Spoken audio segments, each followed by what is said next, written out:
सच्चिदानंद भगवान अयोध्या में पधारे।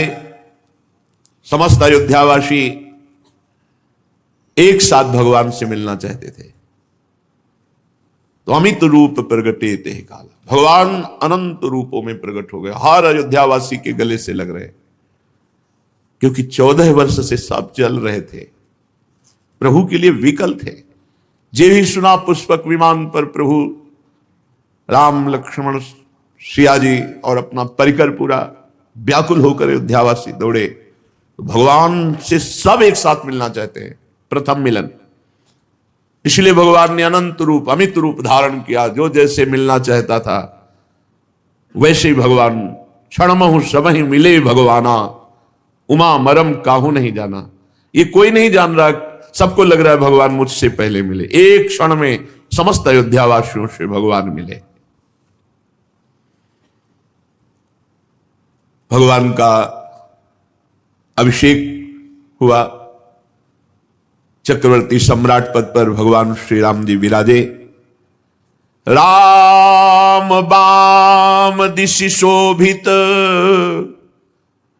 रमा रूप गुण खानी।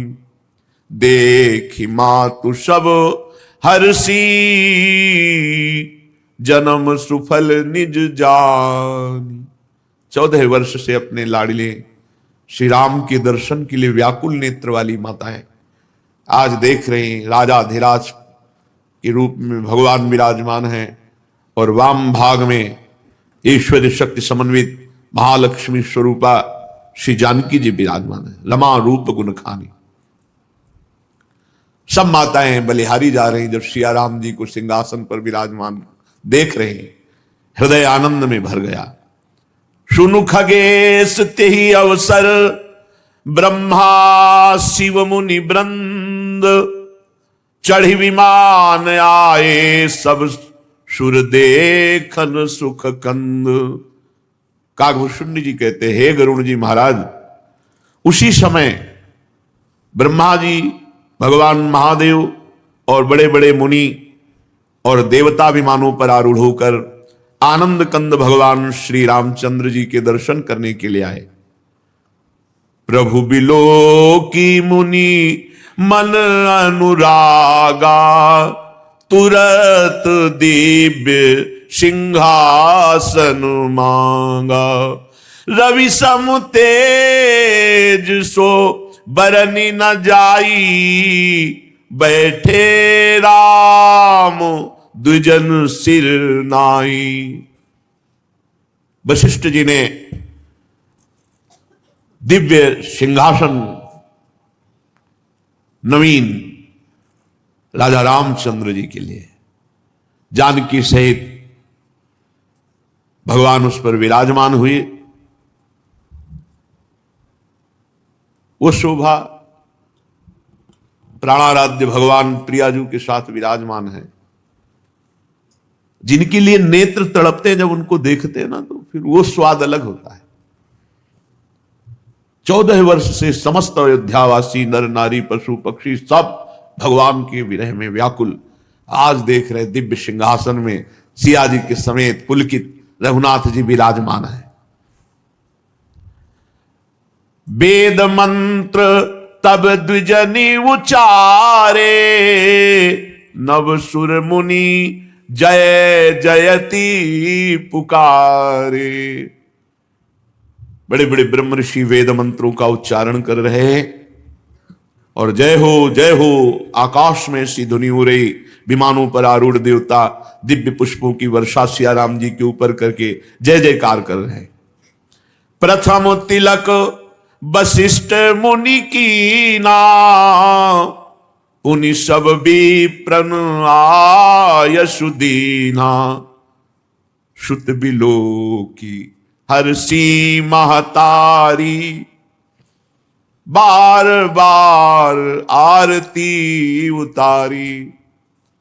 पहला तिलक भगवान वशिष्ठ जी ने किया, फिर सब बड़े बड़े मुनिजन माताएं आरती सजाकर सियाराम जी की आरती कर रहे हैं। अपनापन से सुख होता है। ये मेरे लाड़िले लाल हैं। माताएं भाव से आरती उतारती जा रहे हैं और आनंद में पुलकित हो रहे हैं। आज जितने जाचक है सबको अयाचक कर दिया रघुनाथ जी ने। किसी की कोई इच्छा ही नहीं है भगवान को। खास बात इसमें है कि भगवान ने दिया ऐसी बात नहीं। वहां तो जहां भगवान विराजमान अष्ट सिद्धियां नौ निधियां आठ खेलियां कर रहे हैं। सर्वदेव में भगवान श्री राम जी ने भगवान वशिष्ठ जी को अपना आचार्य बना करके बड़ी बड़ी यज्ञ की। सर्वदेव स्वरूप यज्ञ भोक्ता तो भगवान ही है, पर लीला पूर्वक अपने आत्मा का स्वयं यजन किया। भगवान ने यह निश्चय किया कि ब्रह्म ऋषि ही इस भूमंडल के सब सुख के अधिकारी है, इसलिए संपूर्ण पृथ्वी को जीत करके ब्रह्म ऋषियों को दान दे दिया।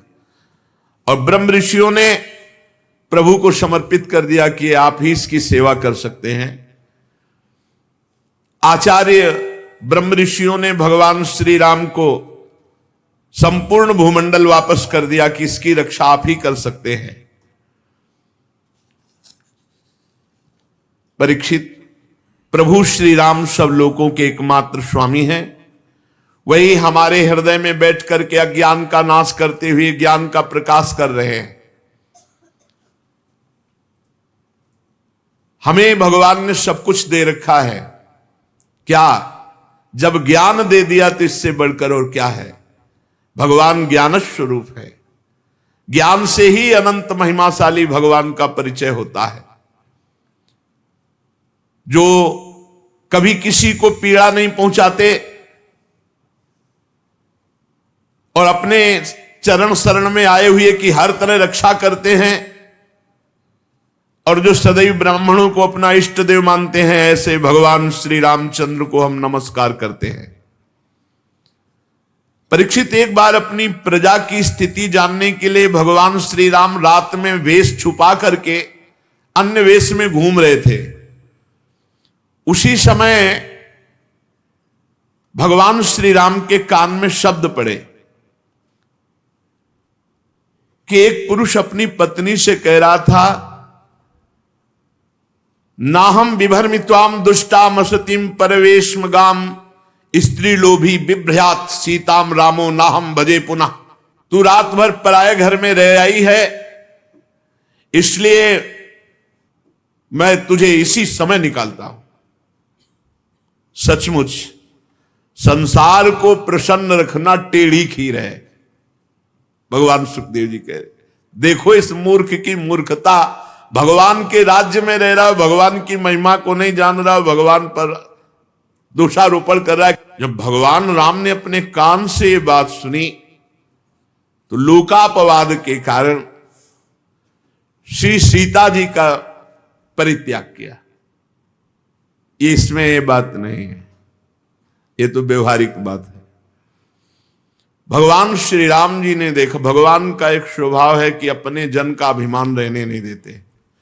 और लंका जैसे सुरक्षित देश पर आक्रमण करके लंकाधिपति रावण, कुंभकर्ण, मेघनाथ, नरांतक, ऐसे ऐसे देवांतक, इन सब का नाश, तो सबके हृदय में अहंकार जागृत था। सबके हृदय में, यहां तक कि जो भगवान के कृपा पात्र बानर बलि थे, जाम्बवान तक के हृदय में भी। जाम्बवान जी ने भगवान की भुजाओं की तरफ देखा और कहा, इतनी सुकोमल इनमें बल है कि नहीं, एक बार कैसे देखें। भगवान से कह तो सकते नहीं और चुप रहे, तो मार घूसो कई दिनों तक पिटाई की थी भगवान ने कृष्णावतार में। कृष्णावतार में गुफा के अंदर कई दिनों तक पिटाई जाम्बवान की थी। और एक तो बलराम जी से ही भिड़ गया, राम जी का पार्षद जो बंदर था, द्विविध मयंद नील नल अंगद गद विकटास दधिमुख केहर निसठ सठ जामवंत बलरास, ये सब कपि सुग्रीव समाना, ये महान बलशाली थे। तो उसने राम जी की भुजाओं की तरफ देखा तो लक्ष्मण जी ने कहा आप तुम्हें बताएंगे। तो जब लक्ष्मण जी बलराम जी बने ना, तब ये मिल गया। तो लक्ष्मण जी के रूप में तो दंड नहीं दिया, क्योंकि भगवान का शासन था, भगवान बड़े भ्राता थे, यहां बड़े भाई बन के आए। वो एक ही घूंसे में परम पद दे दिया बलराम जी ने। तो जितना परिकर था सबको अहंकार आ गया था।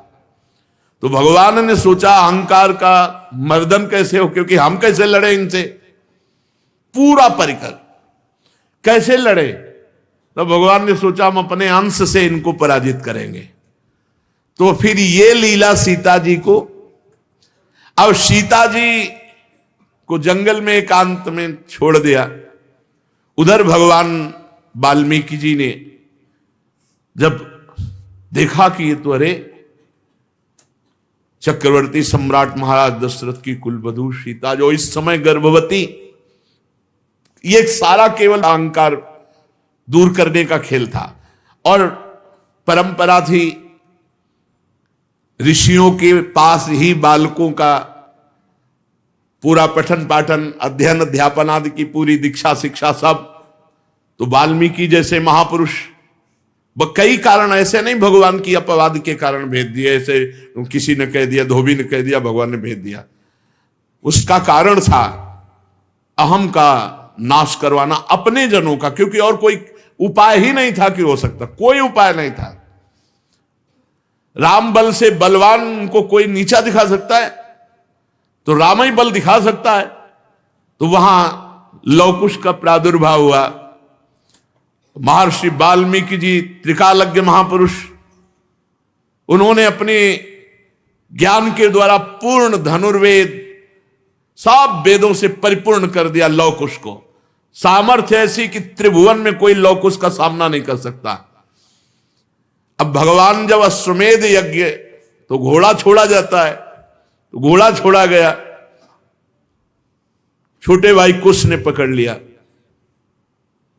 थोड़ी देर जब नहीं आए तो लौ व्याकुल हो गए, कहां है? तो देखा मस्तक पर लिखा होता था घोड़ा कहां का है, कौन का है, क्या सब पूरा। उन्होंने देखा अयोध्यापति चक्रवर्ती सम्राट राजा धीराज भगवान श्री राम। ये क्या किया? तो उन्होंने कहा इनके साथ सैनिक मुझे बहुत अहंकार भरे दिखाई दिए, मुझे लगा थोड़ा खेलूं इनसे युद्ध में। अरे बोले चक्रवर्ती सम्राट राम, राम का, जिन्होंने सिया का त्याग किया किसी नगरवासी के कहने से, तब तो बिल्कुल नहीं घोड़ा छोड़ूंगा, मैं देखूंगा कैसा वीर है राम के दल में। छोटे से कुछ की बात सुनकर लो जी ने भी निश्चय किया, क्योंकि भगवत प्रेरित थे। अब जितने सैनिक थे एक को भी नहीं मारा, सबको मूर्छित कर दिया। उनमें से जिनको एक आध को होश आया लौट के अयोध्या गए, बोले जंगल में दो बालकों ने घोड़ा पकड़ा, अब आगे नहीं जाया जा सकता जब तक विजय श्री वहां नहीं होगी। हनुमान जी महाराज की तरफ देखा कि और योद्धा भेजने से पहले हनुमान जी महाराज तो ज्ञानी नाम अग्रगण्यम गए, देखा लो और कुश के हाथ में। तो उन्होंने सोचा ऐसा त्रिभुवन में वीर पुत्र किसका हो सकता है जो रघुनाथ जी के घोड़े को पकड़ ले। इतनी सामर्थ्य नहीं है, क्योंकि घोड़ा भी कोई साधारण थोड़ी भगवान के अश्वमेध यज्ञ का। तो जब उन्होंने अपनी भागवतिक दृष्टि से देखा तो भगवान के ही अंश लव को शरणागत हो गए। जैसे चाहो वैसे बांध लो, जैसे चाहो वैसे कर लो। जब ये खबर गई कि हनुमान जी को बालकों ने बांध लिया, तो पूरी अयोध्या में हाहाकार मच गया, पूरे वीरों में हाहाकार मच गया कि मेघनाथ ने ये गलती की थी, मेघनाथ ने गलती की थी, ब्रह्मास्त्र से बांधा। तो हनुमान जी एक बार तो सोचे, पर उनका ब्रह्मास्त्र की रक्षा करनी चाहिए, मर्यादा रखनी चाहिए, इसलिए बंद गए। और क्या मर्यादा रखी? जब सभा में गए और जब पूंछ में आग लगाई गई तो ब्रह्मास्त्र अपने आप छोड़ के अंतर ध्यान हो गया। ब्रह्मास्त्र हनुमान जी को बांध सकता है क्या? कोई भी अस्त्र हनुमान जी को नहीं बांध सकता। कोई वीर पैदा नहीं हुआ ऐसा जो हनुमान जी को बंधन में डाल सके, कोई वीर पैदा नहीं हुआ। अपने आप में आ जाए तो कोई है ही नहीं इनके बराबर। हनुमान जी को बांध लिया, शत्रुघ्न, भरत, लक्ष्मण सब तमा उठे। राम जी ने कहा एक एक जाओ। अच्छा, जे भी कहा भैया कोई अयोध्या की तरफ से आ रहा है। बोले सांवले रंग के हैं। बोले राम जी तो नहीं, श्री राम भी तो नहीं, बिल्कुल सावधान, युद्ध के लिए एकदम। बोले राम जी जैसे लग रहे हैं लेकिन राम जी तो नहीं, क्योंकि उनकी गंभीरता अलग दिखाई देती। परिचय, जब इनका परिचय पूछते तब वो कहते वन देवी का पुत्र लवकुश हूं। सीता जी नाम उच्चारण नहीं करते थे। वन देवी का पुत्र हूं, लवकुश नाम है। आपका क्या परिचय है? अयोध्या नरेश महाराज राजाधिराज श्री राम के अनुज। तो फिर बातें क्या बनाते हो? सामर्थ्य है तो युद्ध। तो वहां के सब लोग हारे थे कि एक तो इतने गुलाबी गाल, छोटे छोटे अधर, ऐसी बातें कि सब उसी में लुट जाते, और दूसरी बात इतना कड़ुआ बोलते थे कि सबको लगता कि इन बालकों में इतना बल कैसे आ गया। एक को भी नहीं होश में रहने मारा, एक को नहीं, पूरे रामादल में किसी एक को भी प्राणघात अस्त्र नहीं चलाया लवकुश ने। और जब शत्रुघ्न जी, भरत जी, लक्ष्मण जी ये दिव्यास्त्र संधान करते तो महर्षि वाल्मीकि जी की मंत्र कवच रक्षा, सब अस्त्र शांत हो जाते। तो सबके होश खराब थे कि कोई अस्त्र काम नहीं कर रहा और इनके हर अस्त्र हमारे ऊपर काम कर रहे हैं, सबको मूर्छित। अंततो गत्वा भगवान पूरे सब रामादल के परिकर को परास्त करा के जब आप आए, तब जो स्वरूप लवकुश की विद्वता का, ज्ञान का प्रकाशित हुआ कि एक बार भगवान को भी चुप कर दिया। गर्भावस्था में वन देवी का त्याग, एक बाहरी व्यक्ति के कह देने से, क्या आप अपनी प्रिया के हृदय की बात नहीं जानते? एक बाहरी ने कह दिया और आप त्याग कर दिए, आप युद्ध कीजिए हमसे। भगवान ने कहा कि बच्चों ने, रघुकुल में अगर कोई ललकार दे तो कदम पीछे नहीं हो, और तुम हमारी ही संतान हो, हमारे ही अंश हो। तो भगवान ने, गुप्त बात यह थी कि समस्त रामादल के अहंकार का, राम पक्ष के जितने थे उनको और कोई परास्त नहीं कर सकता था, भगवद अंश ही परास्त कर सकता था। इसलिए भगवान ने, और दूसरी बात, जो अयोध्या पर अधिकार करने की क्षमता है वो बाल्यावस्था से ऋषि मुनियों के द्वारा पालित पोषित और उनके द्वारा दीक्षा शिक्षा दी गई। भगवान श्री राम ने स्वयं ऐसा अपना जीवन व्यतीत किया, जो विश्वामित्र जी के साथ गए। तो ऐसे ही अपने पुत्रों के लिए ये बाहरी बात थी, आंतरिक बात थी, अपने पक्ष के जनों के अहंकार का मर्दन करना। पृथ्वी देवी के गोद से प्रकट हुई थी जानकी जी। अब राम जी बहुत विकल हुए और उनसे कहा, पुत्रों कहां है तुम्हारी मां वन देवी? तो उन्होंने कहा गुरु जी के पास है, वाल्मीकि जी के पास। पर दौड़ते हुए नजदीक, क्योंकि प्रभु श्री राम आपके दर्शन करने आ रहे हैं। पता नहीं सिया जी के मन में क्या था, क्या लीला थी। उन्होंने पृथ्वी देवी से प्रार्थना की, बस अब नहीं, मैं अपने प्रभु को जिस ध्यान में देख रहे हूं उसी ध्यान में रखते हुए मुझे लय कर लो, अब प्रगट में नहीं। भगवान श्री राम अपनी शोकावेश बुद्धि को संभाल नहीं पाए। देखते देखते सिया जी पृथ्वी की गोद में, पृथ्वी की गोद से ही प्रकट हुई थी, और पृथ्वी की गोद में भगवान श्री राम बहुत विकल हो गए। समर्थ होने पर भी न रोक सके और रुदन करने लगे, क्योंकि जानकी जी के पवित्र गुण, जानकी जी का समर्पण, जानकी जी की पवित्रता, जानकी जी का भाव, ये गुणगान करके भगवान अपने को रोक नहीं सके और रुदन करने लगे। परीक्षित,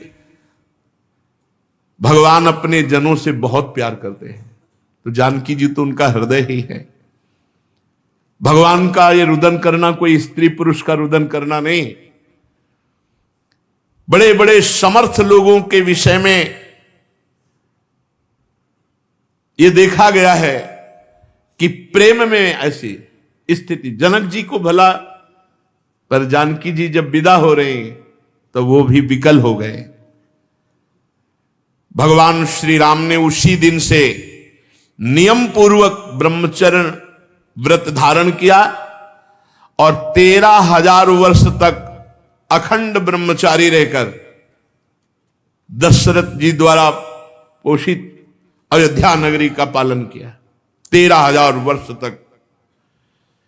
तदनंतर अपना स्मरण करने वाले भक्तों के हृदय में अपने उन चरण कमलों को स्थापित करके जो दंडकारण्य के वन में कंकड़ और कांटों से बिंधते थे, भगवान स्वयं प्रकाश परम ज्योतिर्मय साकेत धाम को अंतर्ध्यान हो गए।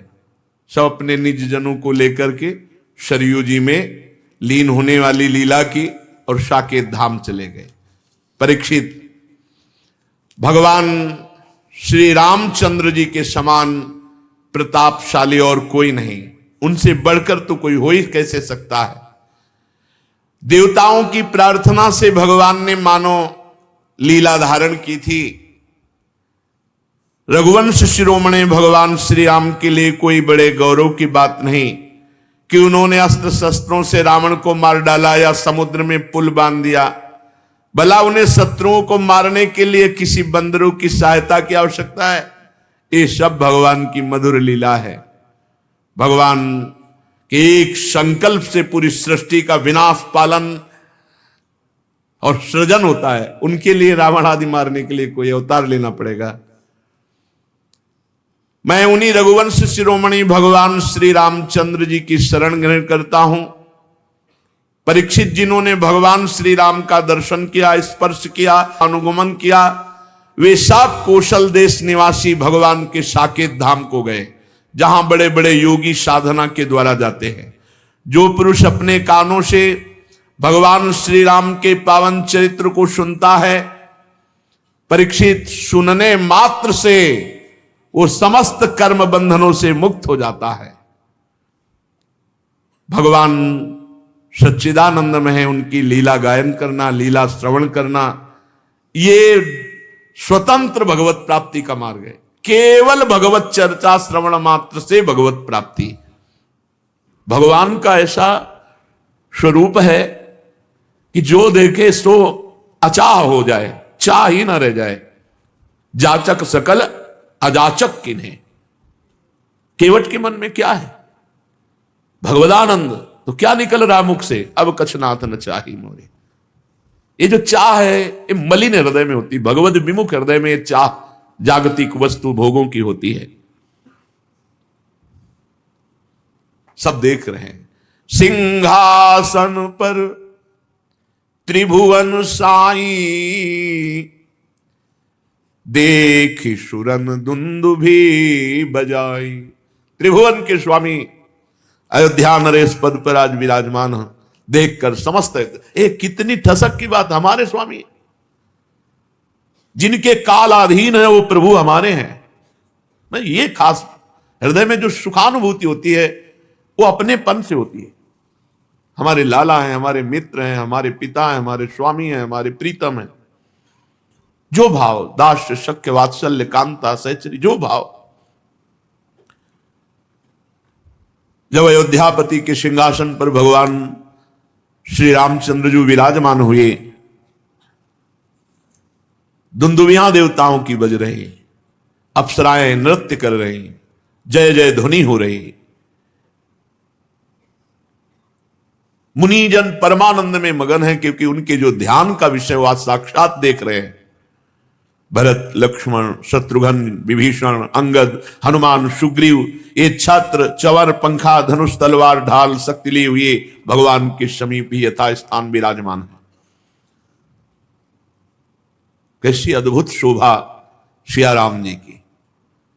आसपास भाईजन और सेवकजन और बीच सिंहासन में सिया राम जी विराजमान है। श्री सहित दिन कर वंश भूषण, काम बहु छवि सोहि, नव अंबुधर बर गात, अंबर पीत सुर मन मोहि।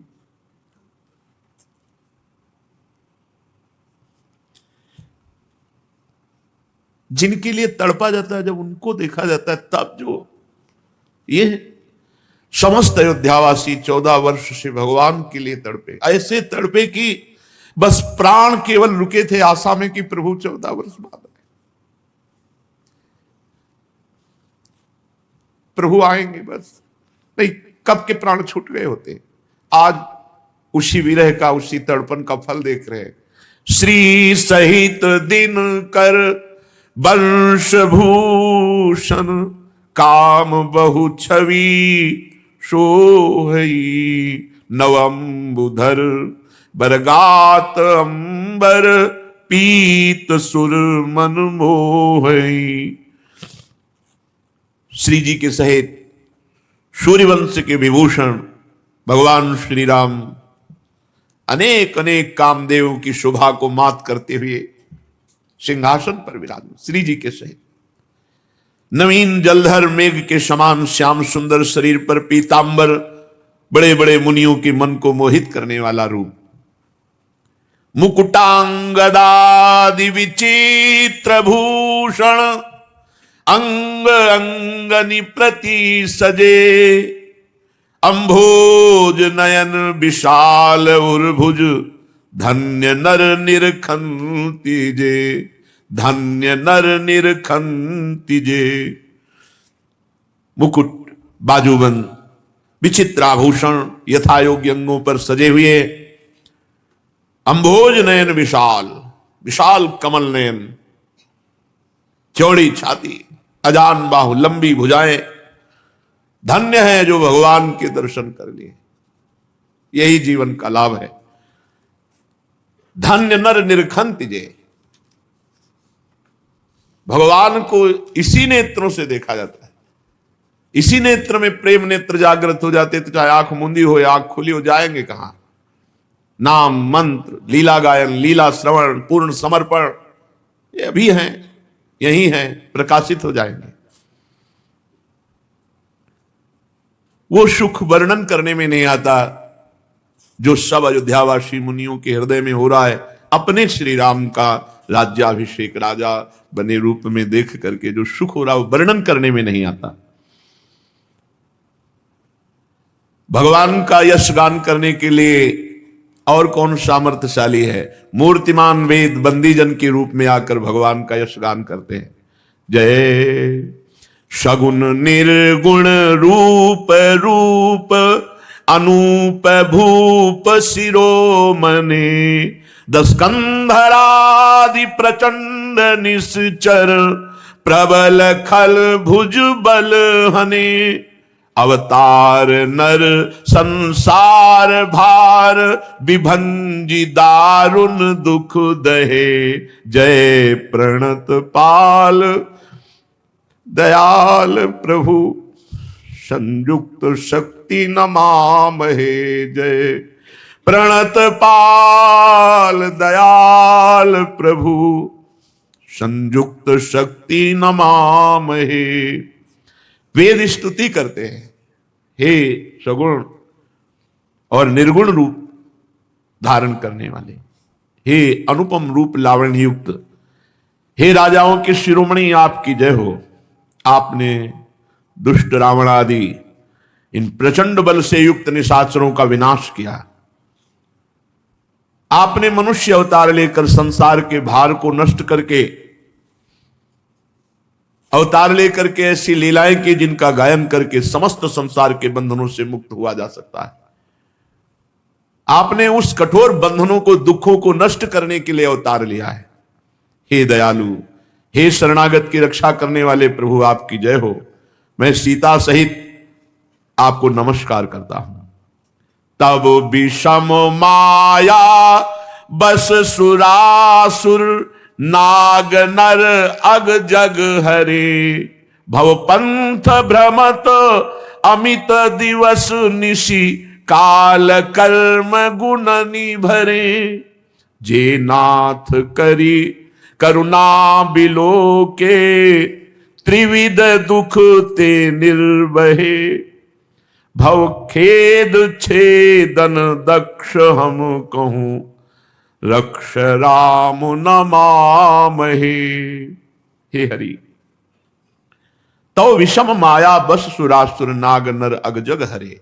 हे हरे, आपके ऐसी विषम माया है, देवता मनुष्य मुनि कोई भी ऐसा नहीं जिसको ये फंसाकर आपसे विमुख न कर दे।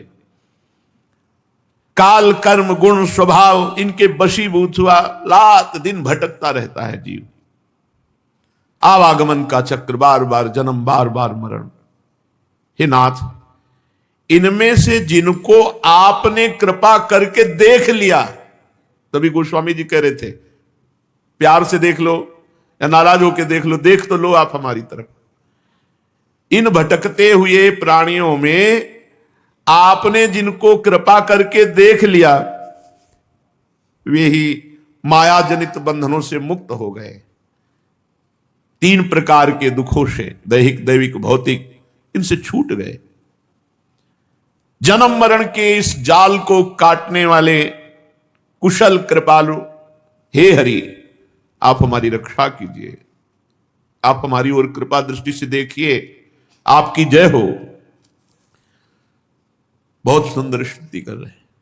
जे ज्ञान मान विमत तव, भव हरनि भक्ति नादरी। ते पाय सुर दुर्लभ पदादपि, परत हम देखत हरि। विश्वास करी, यही जीवन है, यही जीवन है जो अगली पंक्ति गाई जा रही। विश्वास करी सब आस परिहरी, दास तव जे होई रहे। जपि नाम तव बिनु श्रम तरहि भव, नाथ सो सम राम है। प्रभु वेद स्तुति करते हैं कि प्रभु जो ज्ञान के अभिमान में मत हो गए कि वह अहम ब्रह्मास्मि, तो प्रभु हमने देखा है उनको भ्रष्ट होते हुए, गिरते हुए, क्योंकि बचाने वाला कोई नहीं और दुरंत माया है। बड़े बड़े ज्ञानियों के चित्त का अपहरण करके बलात् अपने अधीन कर ले, उसे माया कहते हैं। जो ज्ञानिन कर चित अपरई, बरियाई विमोह बस करे। जे ज्ञान मान अभिमत तव भव, हरनि भक्ति ना आदरी। वो ज्ञान के अभिमान में आकर भक्ति का निरादर कर दिए, तो हे हरि, बड़े ऊंचे पदों में जाकर के भ्रष्ट होते हुए, गिरते हुए हमने देखा। वेद ऐसा कह रहे हैं। काम किनका बनता है सही ढंग से? बोले जो विश्वास करी। सबसे पहली बात भक्ति में, बिन विश्वास भगति नहीं ते, बिन द्रवहि न राम। राम कृपा बिनु सपने जीव न लह विश्राम। बिना विश्वास के भक्ति नहीं, बिना भक्ति के भगवत कृपा का अनुभव नहीं होता, बिना भगवत कृपा के विश्राम नहीं मिलता। विश्वास करी, बहुत अमृत में वचन, क्योंकि यही जीवन है। सब आस परिहरी, दास तव जे होई रहे। जपि नाम तव बिनु श्रम तरही, भवनाथ सो सम राम है। जो विश्वास करके सब आशाओं को छोड़कर आपके दास हो गए, ये खास बात है। भगवान पर विश्वास करके, अधीनता, पूर्ण विश्वास करके भगवान के अधीन हो गए, भगवान के दासत्व को स्वीकार कर लिया और निरंतर नाम जप का अभ्यास, यही अपने सत्संग का सार है। भगवद आश्रित होकर निरंतर नाम जप करो, कुमार्गगामी प्रवृत्तियों का त्याग करो, बस हो गया, इसी से सिद्ध हो जाओगे। भगवत प्रेम इसी में है, यही साधन है जो भगवत प्रेम प्रकाशित करता है। जो आप पर विश्वास करके सब आशाओं का त्याग करके आपके दास हो गए और निरंतर नाम जप करते हैं, हे नाथ, वो इस संसार समुद्र से पार हो गए। सतरति सतरति सा लोकांतार्यति।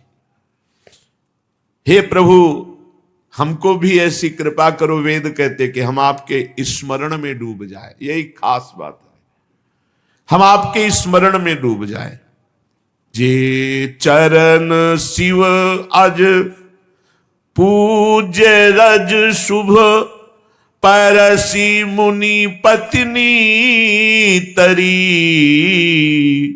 नख निर्गता मुनि बंदिता, त्रैलोक पावन सुरसरी। ध्वज कुलिस अंकुश कंज जुत, बल फिरत कंटक किन लहे, पद कंज द्वंद मुकुंद राम, रमेश नित्य भजामहे। जो चरण भगवान शंकर और ब्रह्मा जी अपने मस्तक पर लगाते हैं, पूजन करते हैं, जिन चरणों की कल्याणमयी रज का स्पर्श पाकर शिला बनी हुई गौतम ऋषि की पत्नी अहिल्या तर गई, जिन चरणों के नक्शे मुनियों द्वारा वंदित त्रैलोक्य को पावन करने वाली देवनदी भगवती गंगा जी प्रकट हुई, जिन चरणों में ध्वजा वज्र अंकुश और कमल इन चिन्हों से युक्त चरण चिन्ह, 14 वर्ष आप नंगे पैर कंकड़ कांटे भी चुभे आप वनवास में से, हे मुकुंद, हे हरि, हे रमापति, हम आपके उन्हीं दोनों चरण कमलों को नित्य भजते रहें, ऐसी कृपा करो। अव्यक्त मूल मनादि तरु, त्वच चारि निगमागम भने, षटकंद शाखा पंच 20, अनेक पर्ण सुमन घने। फल जुगल विधि कटु मधुर बेली, अकेली जेहि आश्रित रहे, पल्लवत फूलत नवल नित, संसार बिटप नमामहे। वेद कहते हैं प्रभु इस संसार का मूल अव्यक्त प्रकृति है और इसका प्रवाह अनादि है। इसकी 4 त्वचाएं, 6 तने, 25 शाखाएं, अनेकों पत्ते और बहुत से फूल हैं, जिसमें कड़वे और मीठे 2 प्रकार के फल लगते हैं, जिस पर एक ही बेली है जो उसी के आश्रित रहती है, जिसमें नित्य नए नए नए पत्ते फल फूले। ऐसे संसार वृक्ष को प्रकट करने वाले आपको नमस्कार है। हे हरि, ये संसार वृक्ष आपसे ही प्रकट है।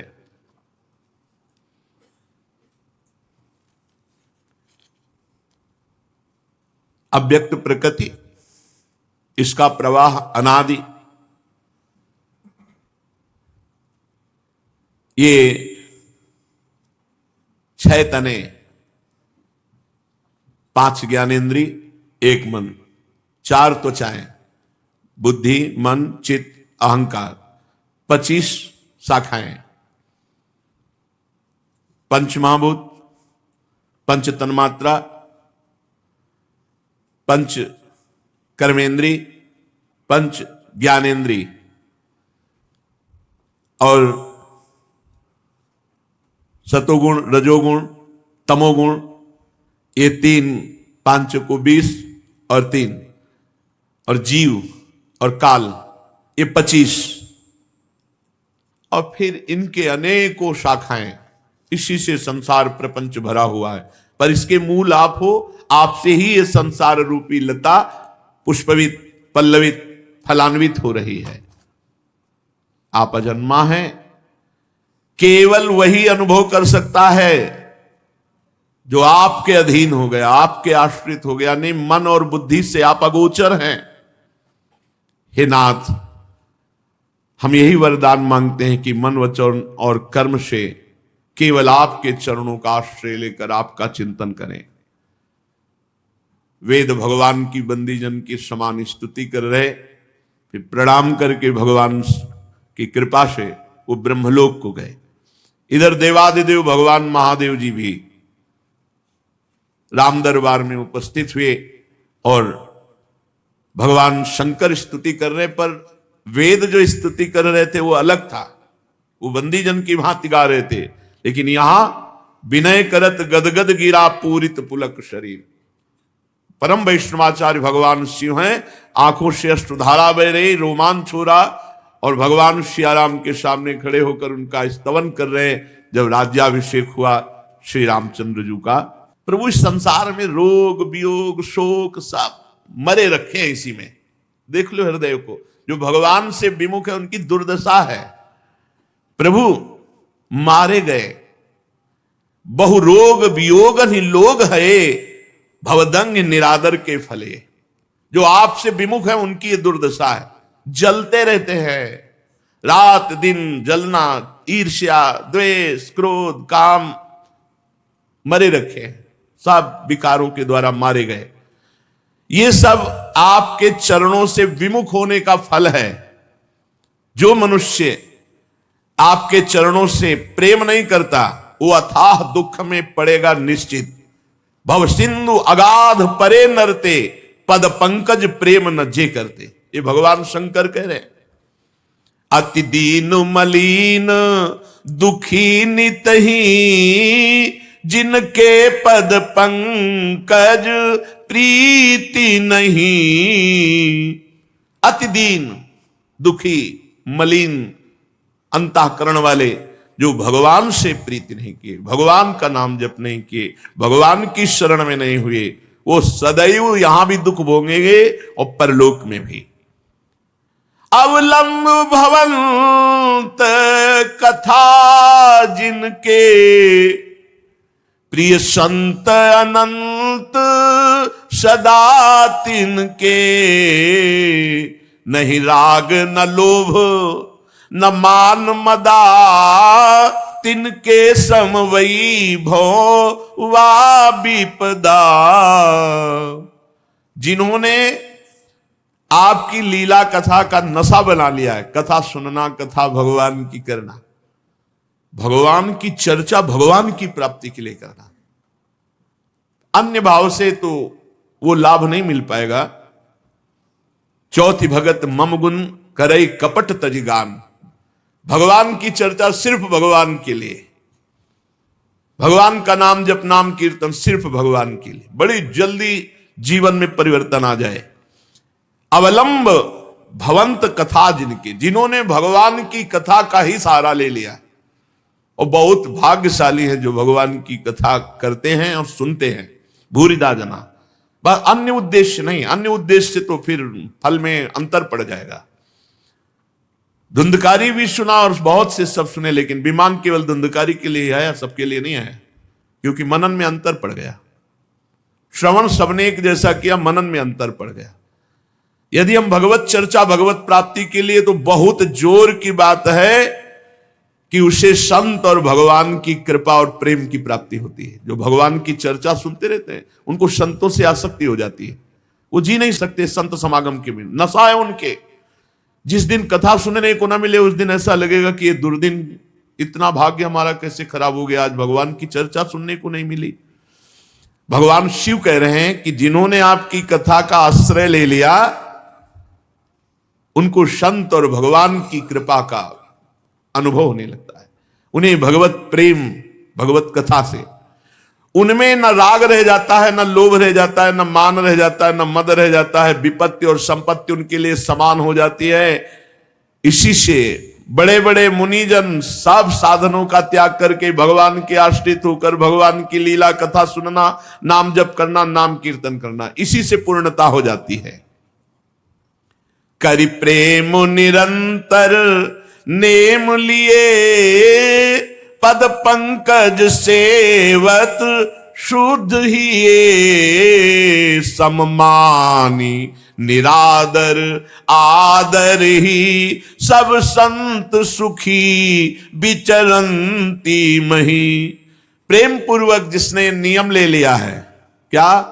भगवान के चरणों का आश्रय, नियम पूर्वक भगवान की कथा सुनना, नियम पूर्वक नाम कीर्तन करना, भगवान की सेवा करना, उनके हृदय में ऐसी महान स्थिति हो जाती है कि मान और अपमान, निंदा और स्तुति दोनों सब समान हो जाते हैं। और सब ऐसे संत पृथ्वी पर निर्विकार भाव से विचरण करते हैं। चाहे उनकी स्तुति हो या निंदा, मान हो या अपमान, कोई फर्क नहीं पड़ता, भगवदानंद में डूबे हुए विचरण करते हैं। हे रणधीर अजेय भगवान श्री हरि, मैं आपको भजता हूं, आपकी शरण ग्रहण करता हूं, आपका नाम जप करता हूं, आपको नमस्कार करता हूं, और यही करता रहूं, ऐसी कृपा कर दो। बार बार आपको नमस्कार, बार बार आपका चिंतन, बार बार आपकी सेवा, आपका भाव, बस इसके सिवा जीवन का कोई सार नहीं।